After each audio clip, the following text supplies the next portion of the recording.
నమస్తే అండి. Welcome to our channel. మనతో ఈరోజు పొలిటికల్ అనలిస్ట్ శ్రీలీల గారు ఉన్నారు. మేడం నమస్తే. నమస్తే అమ్మా. డిఎస్సిలో అవకతవకలు జరిగాయి అని చెప్పేసి వైసీపీ వాళ్ళందరూ కూడా రిలే నిరాహార దీక్షలు చేస్తున్నారు. అయితే ఏవైతే నిరాహార దీక్షలు చేస్తున్నారో ఆ గుడారాలు ఉంటాయి కదా, వాటి మీద కూటమి ప్రభుత్వం దాడులు చేస్తుంది, వాళ్ళ మీద కొడుతున్నారు, తిడుతున్నారు అని చెప్పేసి బొత్స సత్యనారాయణ గారు కామెంట్ చేశారు. ఇది ప్రజాస్వామ్య దేశం, మీరు ప్రజాస్వామ్యాన్ని తొక్కేస్తున్నారు, అణచివేయాలని చూస్తున్నారు, మీరేం చేసినా సరే ప్రజల సమస్యల మీద మేము పోరాడి తీరుతామని చెప్పేసి దీని అంతటికి కూడా బదులుగా లోకేష్ గారు రాజీనామా చేయాలని చెప్పేసి ఆయన వ్యాఖ్యానిస్తున్నారు. దీన్ని ఎలా చూడాలి మేడం? అసలు డిఎస్సి గురించి మాట్లాడే హక్కే మీకు లేదంటే, పైగా ఈ దీక్షలు ఒకటి ఏంటి, మేమేదో ఉద్ధరిస్తాం మిమ్మల్ని ఏదో గతంలో ఉద్ధరించామని చెప్పుకోవటానికి సిగ్గు అనేది ఉందా బొత్స సత్యనారాయణకి? వయసు పెరిగింది, ఏదో ఈయన ఒక సీఎం రేంజ్ ఉంది, ఒకప్పుడు గొప్ప వ్యక్తి, ఏదో అన్ని అంటే సీనియర్ మోస్ట్ పొలిటీషియన్ అని ఉండేది అందరికీ. ఆ గౌరవాన్ని చెడగొట్టుకున్నాడు చేతులారా ఇట్లాంటి వ్యక్తులతో చేరి. విద్యాశాఖ మంత్రిగా ఉన్నప్పుడు తమరే ఘనకార్యాలు చేశారో అందరికీ తెలుసు.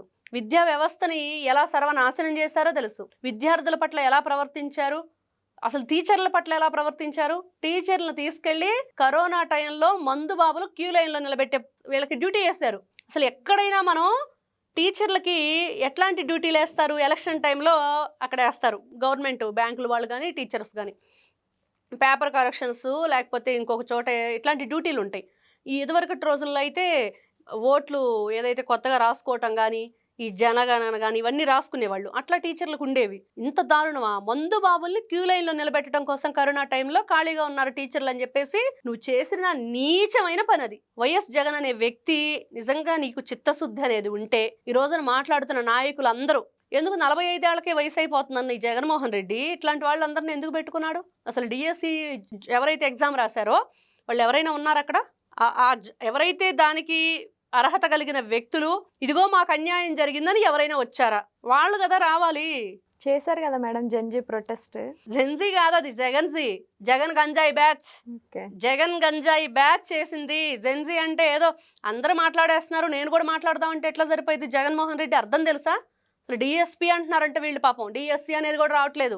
ఏంటి అసలు వీళ్ళ బాధ ఏంటి వీళ్ళకి తెలుసా? అసలు డిఎస్ఈనా డిఎస్పీనా డిఎస్సీనా చెప్పానండి ఇప్పుడు జగన్మోహన్ రెడ్డిని వాళ్ళ బ్యాచ్ని. ఆ ఎగ్జామ్ దేనికి రాస్తారు, ఎలా కండక్ట్ చేస్తారు? అసలు వీళ్ళ నాయకులు డిబేట్లో కూర్చొని ఫుల్ ఫామే చెప్పలేకపోతున్నారు. ఇప్పుడు డిఎస్సి అంటే ఏంటో ఫుల్ ఫామే తెలియని మీరు ఈ రోజున ఎలా మీరు ఇదిగో మేము వాళ్ళ గురించి ఆలోచిస్తున్నాం, వాళ్ళకేదో అన్యాయం జరుగుతుందని మాట్లాడుతుంటే సిగ్గుచేటు, నవ్వుతారు నలుగురు. మనం ఏం చేసాం గతంలో? ఒక్క డిఎస్సి అయినా కండక్ట్ చేశారా వైఎస్ఆర్సీపీ పార్టీ? మేము అందరికీ జాబులు ఇస్తామన్నాడు, వాలంటీర్లు జాబులు ఇచ్చాడు. 5,000 చెత్తగా పన్నేసి ఆ డబ్బులు వీళ్ళ ఖాతాల్లో వేసేవాడు, అయిపోయింది.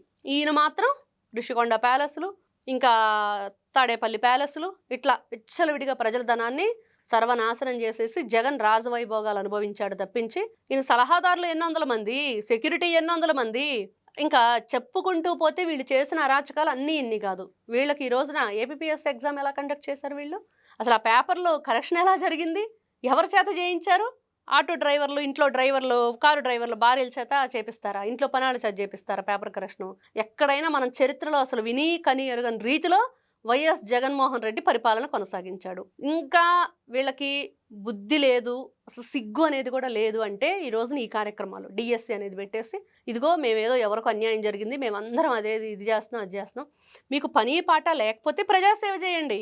పని పాట లేకపోతే ఉన్న 11 మంది అసెంబ్లీకి రండి, మీ నియోజకవర్గాల్లో ఏం జరుగుతుందో చూడండి. అది వదిలేసి తగుదనమ్మా అంటూ ఏదో దొరికింది కదా ఇక్కడ మేము ధర్నాలు చేసుకునే ప్లేస్ ఒకటి ఉంది కదా, దీంట్లో మేము ఏదో చేస్తాము, పైగా కూటమి ప్రభుత్వం ఏదో వీళ్ళ మీద విరుచుకు పడుతుందని ఇవి అపోహలు అనమాట, అభూత కల్పనలు.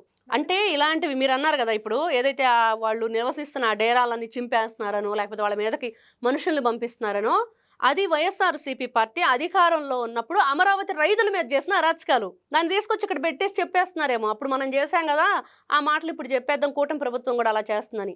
మేడం ఇప్పుడు ఏదైనా ఒక ప్రాబ్లం వచ్చింది అంటే అది ప్రూవ్ అయితేనే కదా రాజీనామా చేయాలన్నమో సస్పెండ్ చేయాలన్నో.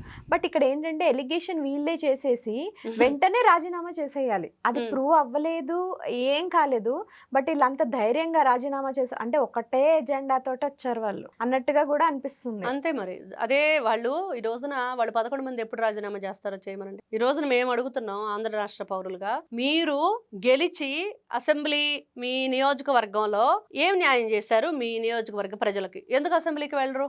ఎందుకు మీరు జీతాలు తీసుకుంటున్నారు, అప్పనంగా ప్రజల సొమ్ముని బొక్కుతున్నారు? సోషల్ మీడియాలో అడుగుతున్నారు కదా మేడం. అందరం అడుగుతున్నాం.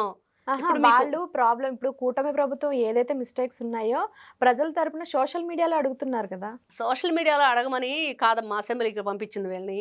ఎందుకు గెలిచారు? సోషల్ మీడియాలో ఎవరైనా మాట్లాడతారు.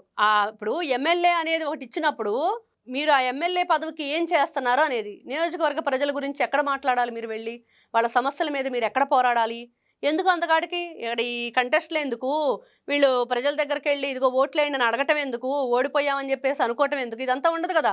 సోషల్ మీడియా పెట్టుకొని మాట్లాడుకోవచ్చు, మీ స్క్రిప్ట్ మీరు రాసుకోవచ్చు, మీ డప్పు మీరు కొట్టుకోవచ్చు, ఎట్లయినా చావచ్చు. కానీ అది కాదు కదా కావాల్సింది. ఒక నిబద్ధతతోటి, ఒక గౌరవంతో, ఇదిగో ఈ పదవికి, ఇదిగో ఈ హుందాతనంగా ఆ హోదాని కల్పించినప్పుడు ఆ పదవికే గౌరవంగా నిలబడాలి కదా తప్పించి ఇంత నీచంగా దిగజారిపోయి ముందు ఆ 11 మంది రాజీనామా చేస్తే రాష్ట్రం ప్రశాంతంగా ఉండిద్ది. భయం అన్నమాట. అసలు ఎక్కడ కూడా దానికి సంబంధించి ఎవరైనా కూటమి ప్రభుత్వం వాళ్ళు సవాలు విసిరితే మీ 11 మంది రాజీనామా చేయండి, మళ్ళీ ఎన్నికలు పెడదామంటే వీళ్ళు ఇంకా అసలు వెనక్కి తిరిగి చూడటం కాదు కదా, కనీసం దానికి ఆన్సర్ కూడా చేయరు. మొన్న జగన్మోహన్ రెడ్డి ఒక విలేకరు ఏదో క్వశ్చన్ చేస్తుంటే కానీ వెనక్కి తిరిగి వెళ్ళిపోయాడు చూసావా, కనీసం చూడను కూడా చూడట్లా, అటు తిరిగాడు అంతే.